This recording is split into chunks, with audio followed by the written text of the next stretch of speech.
Okay, let's call the work session to order.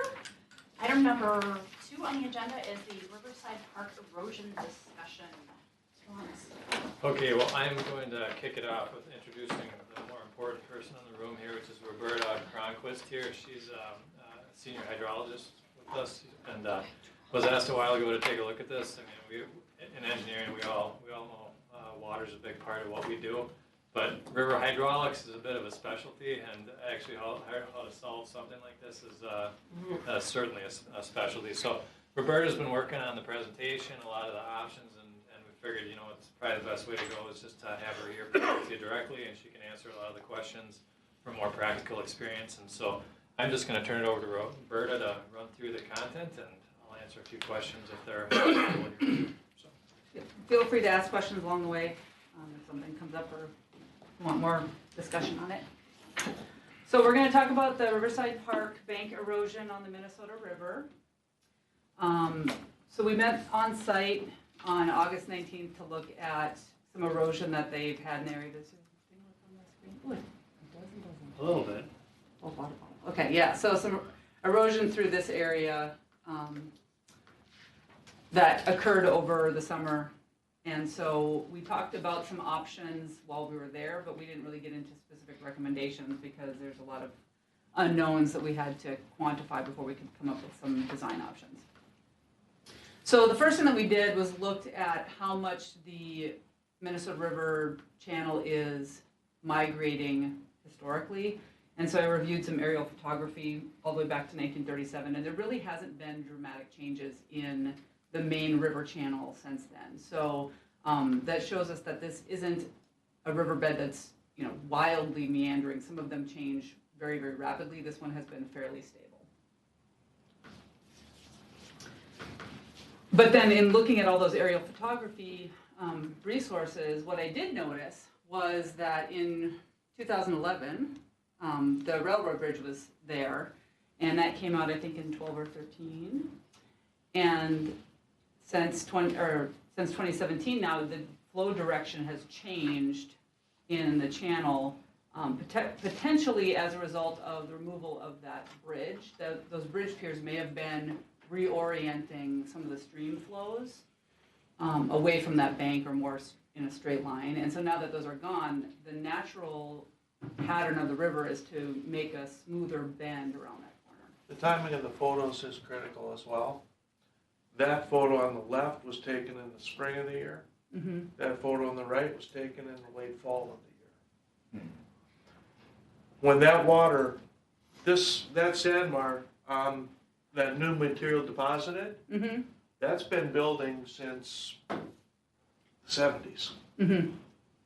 But that's just one of where a time of a photo.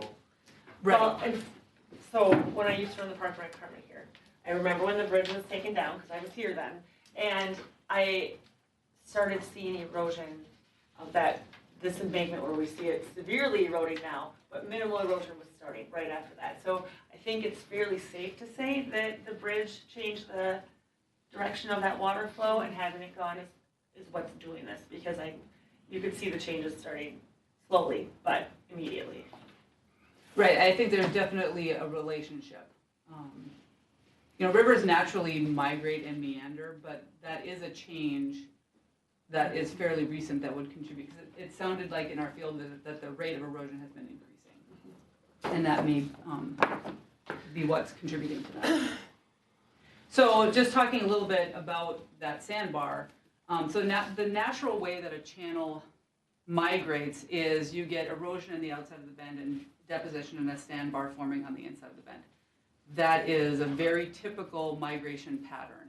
And so what we've seen in 2013, and again, you know, we're only working with the photography we have, so timing of the year differences aside, you know, we see that there is some substantial sandbar formation happening. And so what that's telling me is then when you're getting deposition on the inside, we're getting scour on the outside.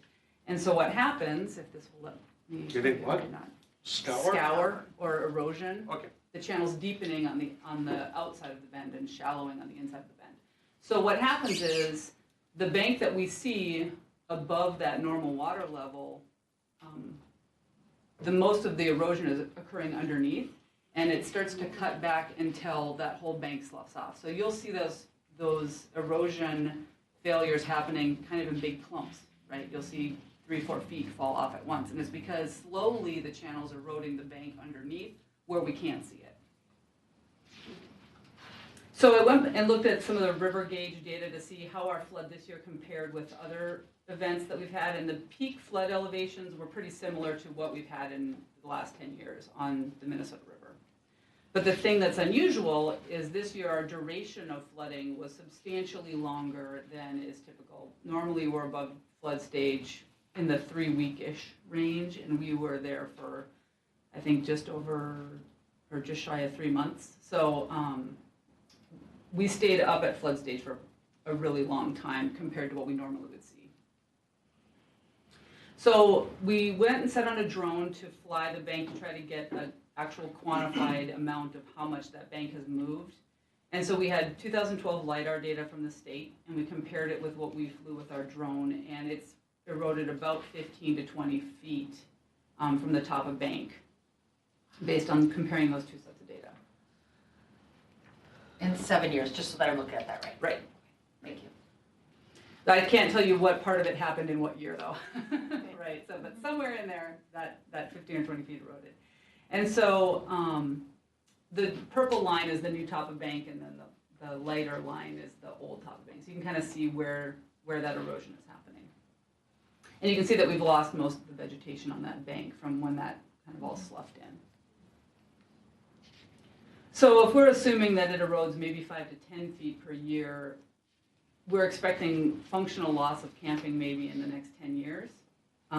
The rate of erosion is really uncertain. So we're kind of making an estimation based on what we've seen happen, but it's all really related to how much flooding we get, what the duration of flooding, and other changes that happen in the river as well. So if we ended up with some debris in the correct or incorrect spot, that could increase or decrease the rate of erosion. There's a lot of factors that we can't control. So just take these numbers as estimations, don't put it in your calendar. But the risk to the road then would be several years after that, maybe in the 20-year range, where we might actually get erosion that starts creeping up on the road where it would close the park entirely. So what we would expect to see happen, and the red dashed lines kind of can show you where we would expect to see that natural meander sort of smooth out. Again, I think that kink was partially contributed to by the railroad bridge, and so now that that's gone, you would get a more natural smoothing of that radius, and that's the 2 red dashed lines. But that's, again, an estimation of where we think it will go. The actual meander pattern is really hard to predict. If we get to this stage, the park would definitely have to be closed because the road would be compromised. Alternately, another possibility is that given the right flood conditions, we could actually see a second channel form through that low area that is to the northwest. But that would be a much more long-term change, and I wouldn't consider that a probable change, but it is possible. We could see some additional scouring happening through that lowland area.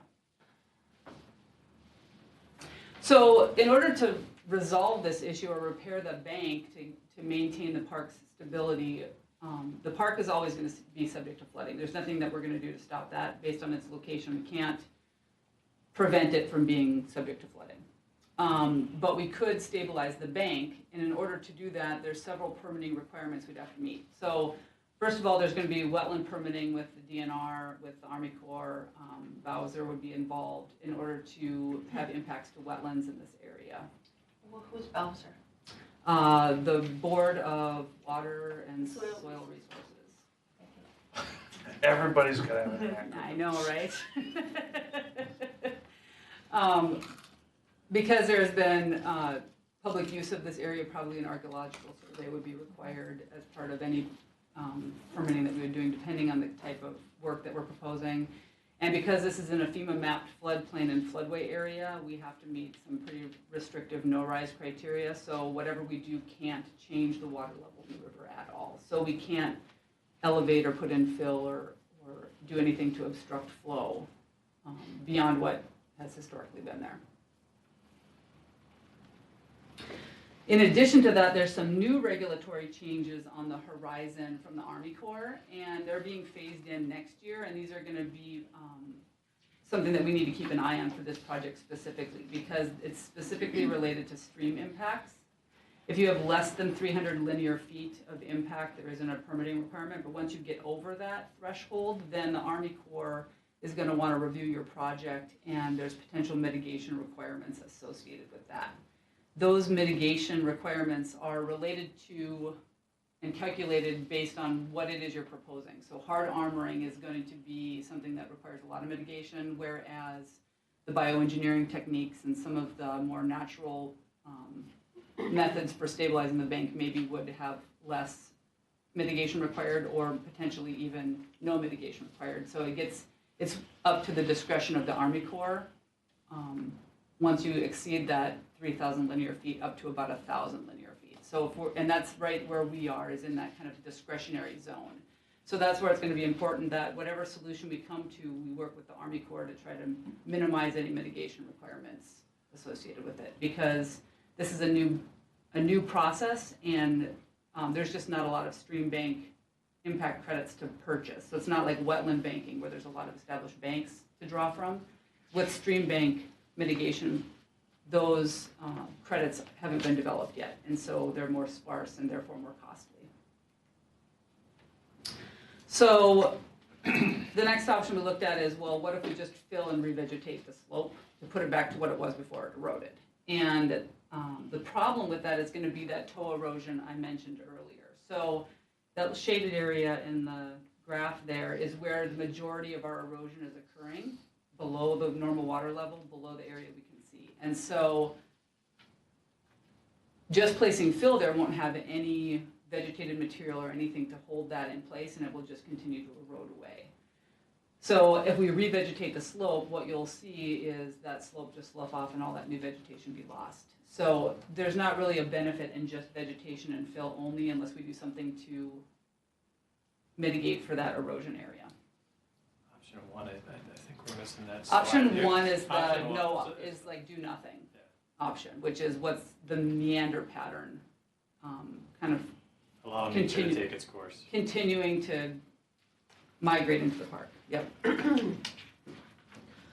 So option three, we started looking at some natural stabilization techniques, and those are intended to take advantage of the resources that are nearby. There's a large supply of trees in the area, and so taking advantage of that tree material could be really beneficial to stabilizing this bank. So one technique is using tree revetments, where basically what you do is you cut down trees that are 10 to 12 inch diameter, leave the branches on one side, and you lay them along the slope. And that slows the water down along the bank, creates habitat for fish, and then you can plant material in there, like willow stakes, to get the root formation you need. But the trees would be, the majority of them would be submerged below the normal water level, and they prevent that soil from being washed away by the velocities coming around that bend.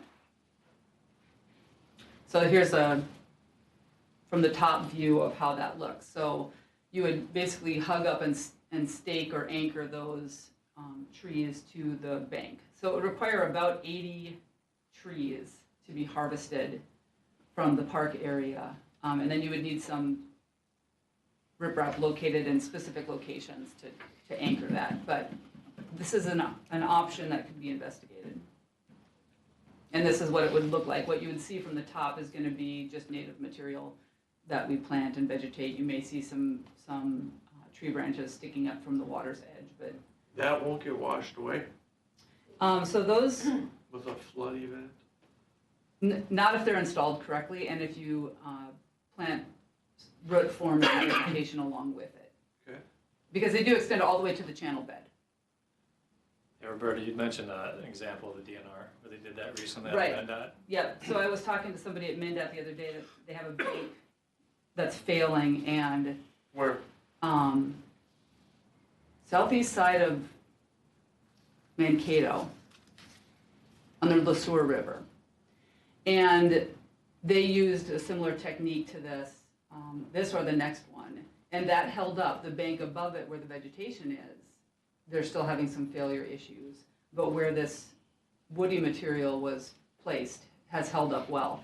And this is used a lot in Iowa and other parts of the country, and it holds up really well. I know that there's some other locations where the next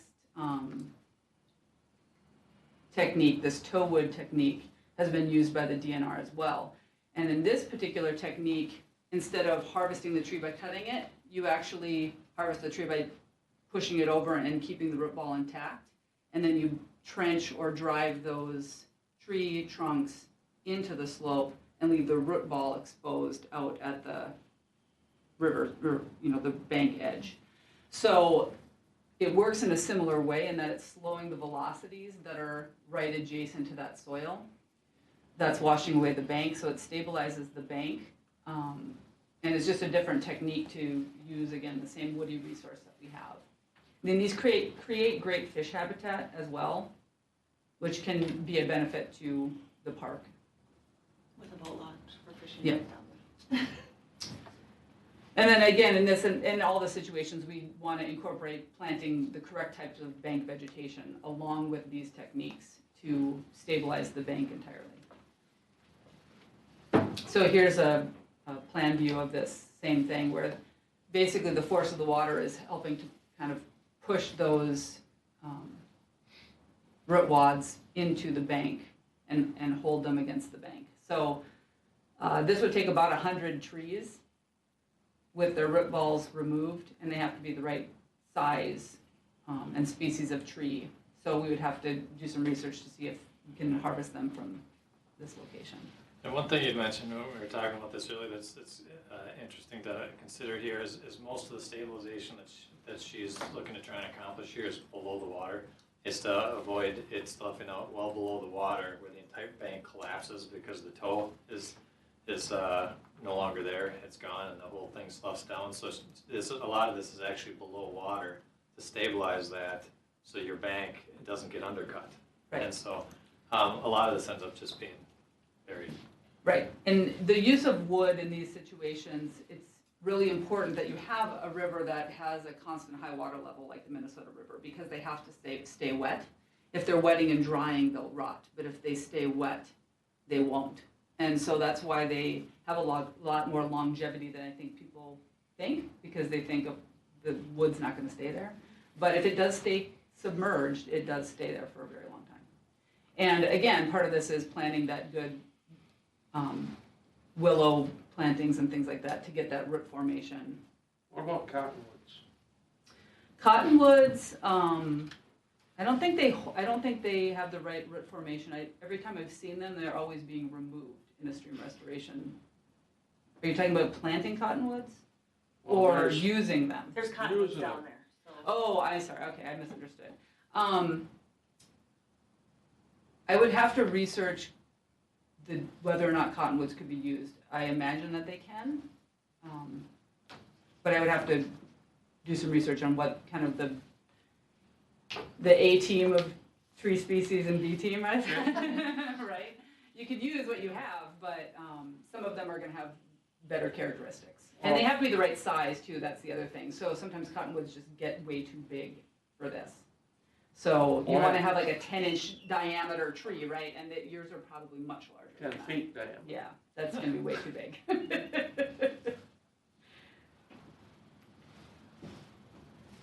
Well, part of it was in, well, where's that other photo? It was in one of the first photos where you show the bridge still there with the log jam. Mhm. Why didn't the DNR tell us 10 years ago that we should probably keep that log jam there? Let's let we're gonna get through the rest of our presentation. Could you speak for the data? That's a question that I don't have an answer to because I was not involved, but, yeah, we can talk about that more at the end, I guess.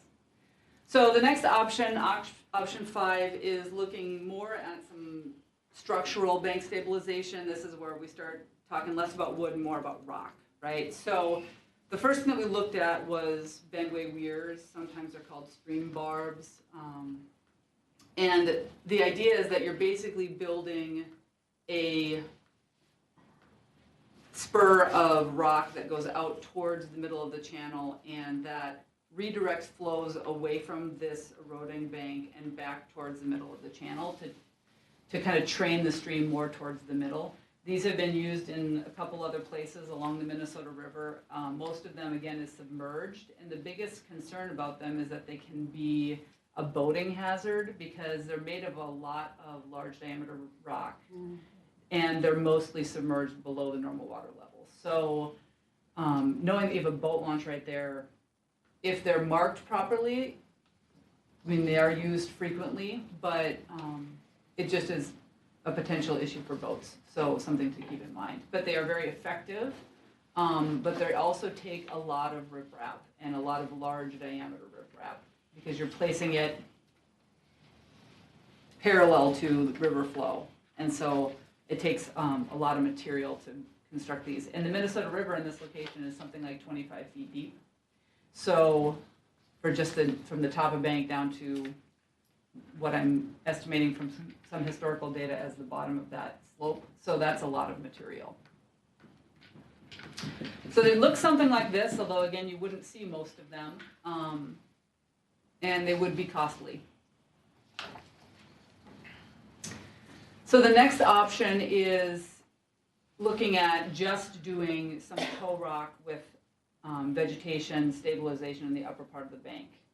And this would minimize the amount of riprap armoring we would do, where we would only put riprap right at that toe where we have the heavy potential for erosion to occur. But there's not really a habitat creation component of this. We're not doing anything to create fish habitat, some of those things that might make you more eligible for grant funding. So looking at more of the natural stabilization techniques where we're creating or restoring habitat for fish can take you up a little higher when you go for grant funding. So there's kind of a pro and con there. So the toe rock is going to be a less amount of rock, more amount of vegetation, but we'd have to make sure that the math works that that vegetation could stay in place and that it was adequate for preventing erosion in the upper part of the bank. And the brush mattress is really just a sort of a short-term method for stabilizing the slope while you plant vegetation in there that can then create the root-forming anchoring that we need for that upper part of the bank. So again, willow stakes and that kind of thing. Oh, and then this one, because it has a lot of rock armoring associated with it, may trigger some of those mitigation things that I mentioned with the new stream impact rules that the Army Corps is coming out with for next year.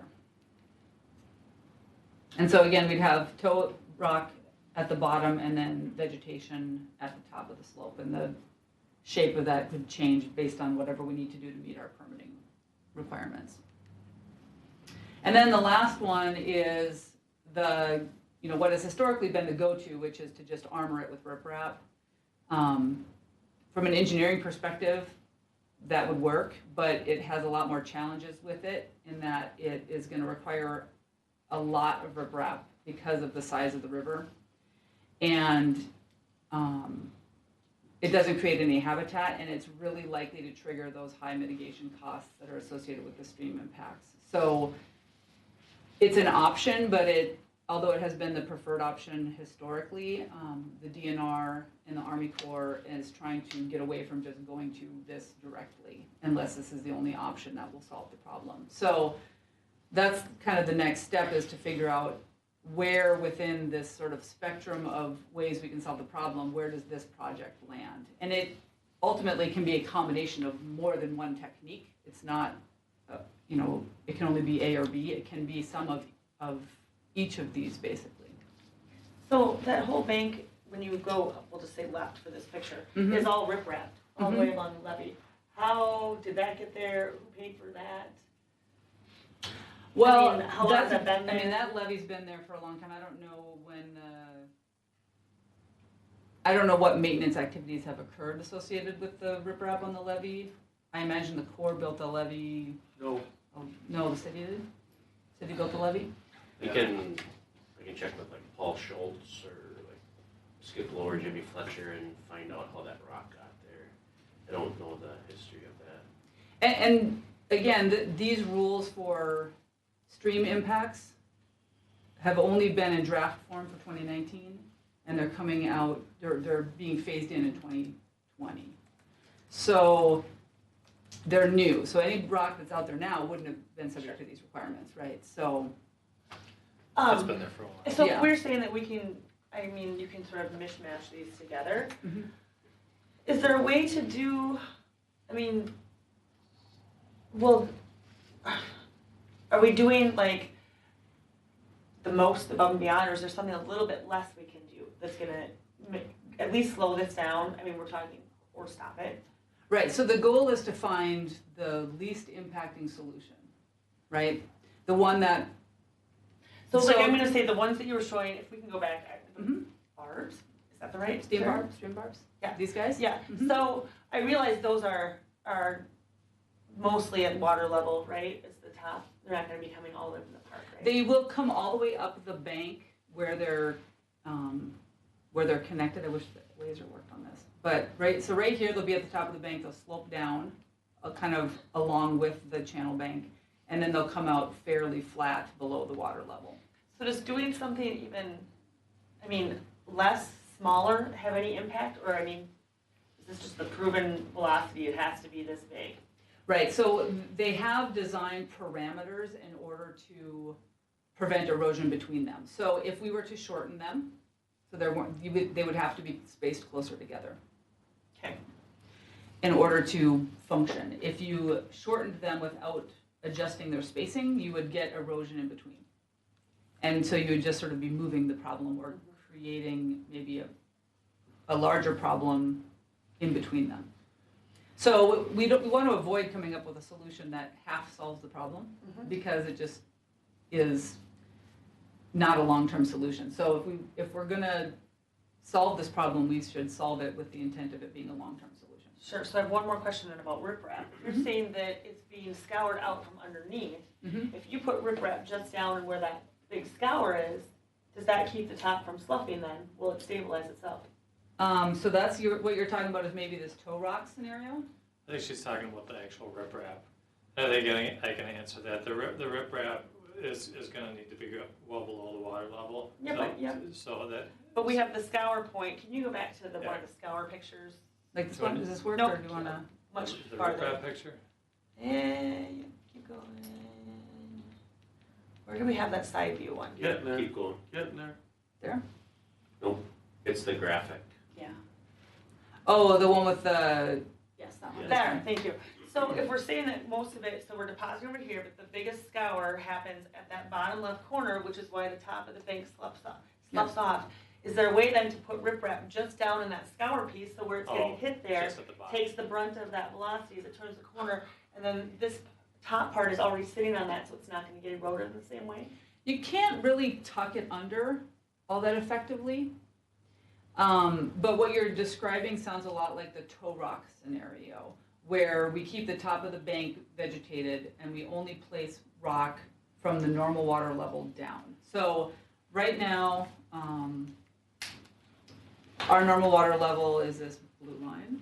Sometimes it cooperates and sometimes it doesn't.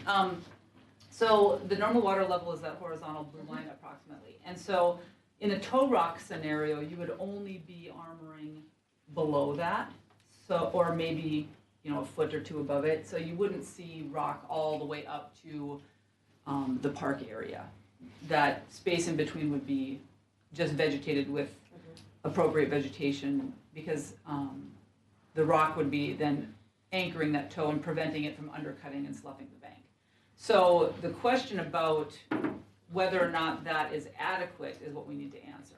How far up do we need to armor it And that's an engineering question that has to be solved with analysis. So potentially we can just armor the bank, but I don't know, or the toe of it, but I don't know to what elevation yet is our cutoff. Does that make sense? One quick one. Sure. What option number is the toll rock? I think it's six. 5 or 6. Six, okay. That picture of the river where you had shown the completed project, it was back a couple. Do you know where or what river that is?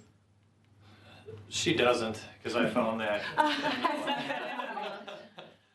No, I was just pulling up an example. It was not well labeled for location. It was just a pretty good example of anchoring Nice the bank with stock photo. trees. Yeah, Yes. it was a stock photo. Yeah, engineering stock photo. Yeah, it's just, it's right- Minnesota it's right- River, 1 each. It's right on the shelf here.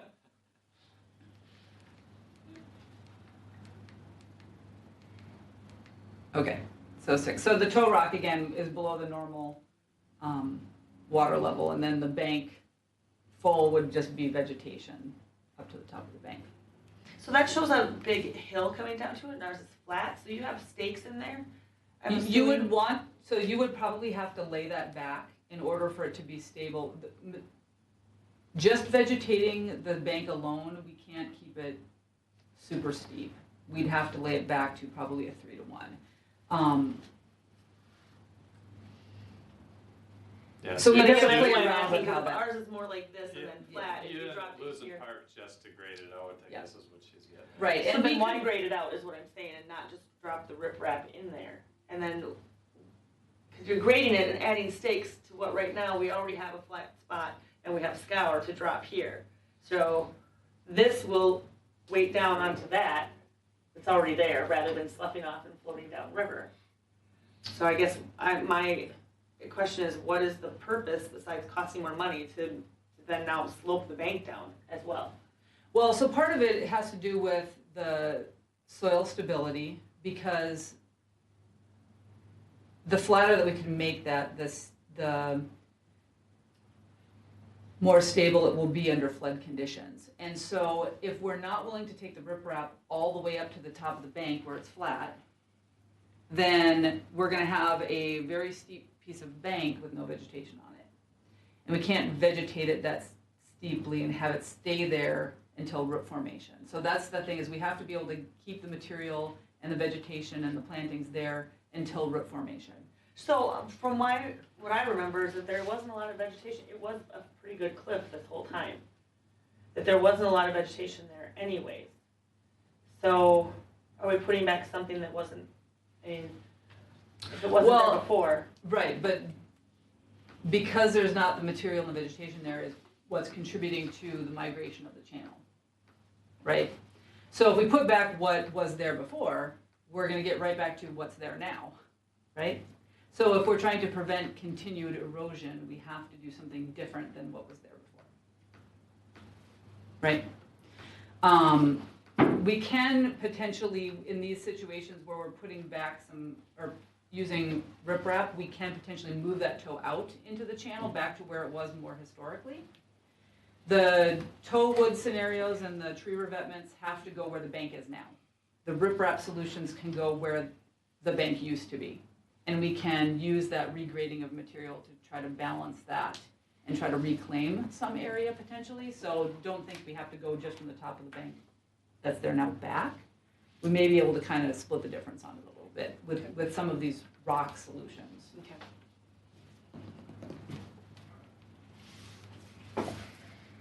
Yeah, so then option 7 is where we left off, and similarly, it's just more rock all the way to the top. And that's the solution that has the highest potential to trigger the need for mitigation, which is potentially a significant cost to the project. So we want to do what we can to avoid that. So the big question, of course, is then how are you going to pay for it, right? Because it's a big project and it's a big river and it's costly. And so there are some funding opportunities. The Bowser and the DNR have this grant that they administer for up to $400,000, 50% match for projects that are geared toward enhancement, restoration of habitat, wetlands, prairies, fish habitat, wildlife, etc. So this project would fall nicely into the requirements for this grant. In 2019, I believe they had something like 6 million for similar projects in outstate Minnesota, and I think maybe close to another 4 million for metro projects. So it's a long-standing and well-funded grant program. I have a question for you, Brent. So if we're looking at having, let's just say, we do this and we're looking at 50% match, since the DNR has a boat launch down there, is that something that we could look to them to kick in money towards? So we own the boat launch. We own. But The DNR put it there though. So in that vein, as we get through this grant thing, one of the things that I asked Dan and Roberta to add to the summary is that in essence, can you flip to that, is on this, go to the second slide, please. And I don't know what this looks like, but this concept of how could we get, whether it's the DNR or U.S. Fish and Wildlife, to contribute to this project. And, you know, we have 7 options, so like we're brainstorming in essence. Mm-hmm. Could we, in essence, gift Riverside Park to the DNR or Fish and Wildlife, gift that to them under certain conditions that it be maintained as a park, that they fix the problem, but would that, under some scenario, could that eliminate the need for the city to kick in what's kind of more maybe a regional issue than just a city issue? Could they do some type of pilot project that isn't for an option that isn't even listed there? But you know, there's this old saying that if you have a problem, if you make it bigger, sometimes more options appear. And it's like, could this be one of those scenarios? And so amongst those 7, kind of to your point, you know, could we try to connect? And maybe it's not a transfer of land, but something to include the DNR and the Fish and Wildlife in a way that's more significant than a 50% grant and everything that goes along with that. And it was DNR grant money that helped put in the solar lights at the parking lot. Right. And then it was DNR grant money that helped put in the archery range. And I can't remember for the campsites, I think they went under that too. So the DNR's given money to this park to make it something. And they, you know, the boat launch and the campsites, and I'd even say the archery, those are regional amenities that people use. It's not just in the city. So I think there's a platform to say that there's a greater significance to this park than community park, which is maybe a city-centric park. So did you want us to run through the? Yeah, let's. If you just want to flip back to, I want to be mindful of time too. Okay. Yeah. Yeah, we've Yeah. got 10 10 to. minutes to. Right, so finish up You this. have 5 minutes actually. Right. We have to get over there. Yeah, okay. The, Okay, 5 minutes. I see this spilling over. Right, so the costs are summarized here. I mean, I guess I don't need to probably read them necessarily out to you, but some of the natural techniques are less costly, but there's a higher level of uncertainty in those costs also based on where can we get materials, are the right materials available, you know, that kind of thing. So the next steps would be, I would recommend if we decide to go down this route, to start talking to some contractors about the costs of installation, because that's really the big cost. It's not a material issue, it's an installation issue. And just based on the size of the Minnesota River, that those numbers could go up if there's higher installation costs. But majority of, I mean, you would not even maximize the $400,000 grant on some of these. So that Heritage Fund grant goes up to $400,000. So you could have an $800,000 project. And so we would have even some flexibility in still staying within those grant limits with those options. The rock-based options, Bendway Weir up through Riprap Armoring, the costs go up because rock is expensive and you have to haul it in from a long way away. And you're going to need a lot of it just based on the size of the river. And then those costs also don't reflect any mitigation requirements. The more we can stay towards those natural techniques, the less likely we are going to have the high mitigation requirements, or it would at least keep the costs low. And again, I think the solution at the end of the day will probably be a hybrid of one or more of these. And those No. will qualify for the grant, even though Yes. they don't offer habitat? Yes, so Bowser has funded riprap only projects in the past.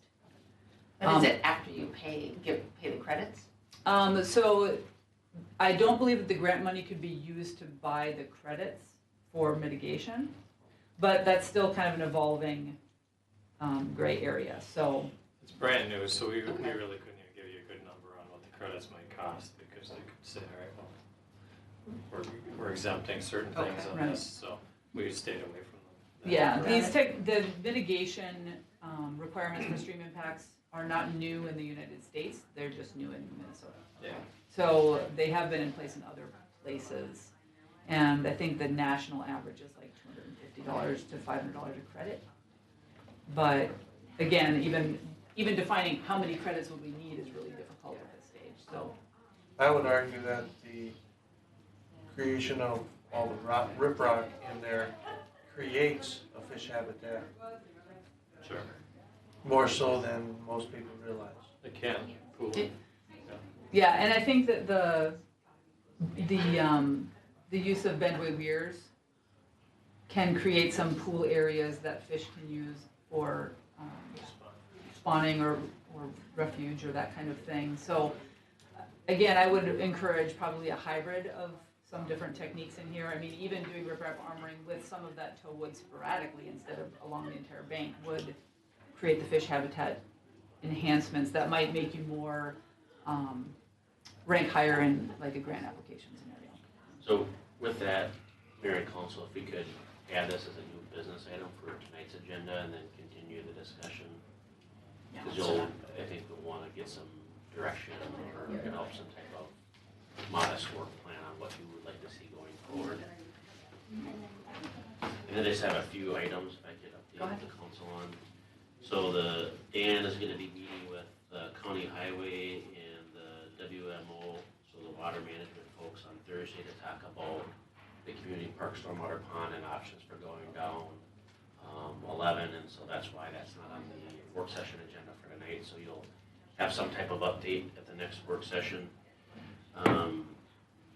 We'll also have a presentation from Dan and Brian on the water treatment plant and the expansion for that. Some really good news. This has been kind of a labor of love. So since 2014, I've been working to try to get City of Carver population signs on 212. And so we finally got the okay that they're going to be putting those on, along with there's a mileage distance sign if you're heading eastbound on 212 just outside of Cologne that says Chaska and then Minneapolis. Yes, yes. And so that's going to be, we have to pay $1,500 to have the sign. Pay It's it. going to Hey, say it's three times the price, but Let's probably say- not. Carver, Chaska, and Thank you. Minneapolis. All right. Thank you. How much to get them to take Chaska off? $1,500. And a paintbrush. Some exciting news, Dan and his team have worked with Brian as well. We all have been talking about a sanitary sewer function to the Jonathan Carver Parkway Improvement Project. Long story short, we found another route to go. That would be along Monroe Drive and down Spring Creek Drive. So we won't have to do that project with the 2021 project. It'll probably be at the end of the next decade. So long story short, that saves $1 million of project costs out of the JCP project. One Our other thing, cost or county cost? our costs, the utilities are 100% our cost. And one of the things, not a lot of time for discussion, but as we're preparing for a push to get our levy project into the bonding bill, various colleagues and groups have suggested the city look into lobbying support. So we got a proposal just to see what that looks like, not really knowing what that is and not expecting an answer from the council, but we did get a proposal for $30,000 to do lobbying support, which we don't really have a source of funds to pay for that, but Probably a topic I'll put on the next work session agenda, just to kind of discuss that. There's absolutely no pressure to like say we gotta decide that, but in order to kind of have a well-rounded discussion on what our approach is gonna be, I thought we should at least talk about that as a topic and strategies as we enter into the legislative session. We'll be putting together your legislative priorities for one of your first meetings in 2020, which sounds weird to say. Yeah, it does. So that's all I have. Thank you. Okay, thank you. The council requests? Yeah, so I have one per, I think a resident has contacted several of the council members about community gardens. So I'd like to see a pitch from city on potential community garden spots on city-owned properties or parks, and what might be feasible for us to consider. Agreed, and yeah. Did you forward them? Katie has reached out. I did. Yeah, Yep. yeah. All right, then I'll entertain a motion to adjourn. I'll make a motion to adjourn. Second? Motion by Councilmember Mott, second by Councilmember Henry. All those in favor, or any further discussion? All those in favor say aye. Aye. Opposed?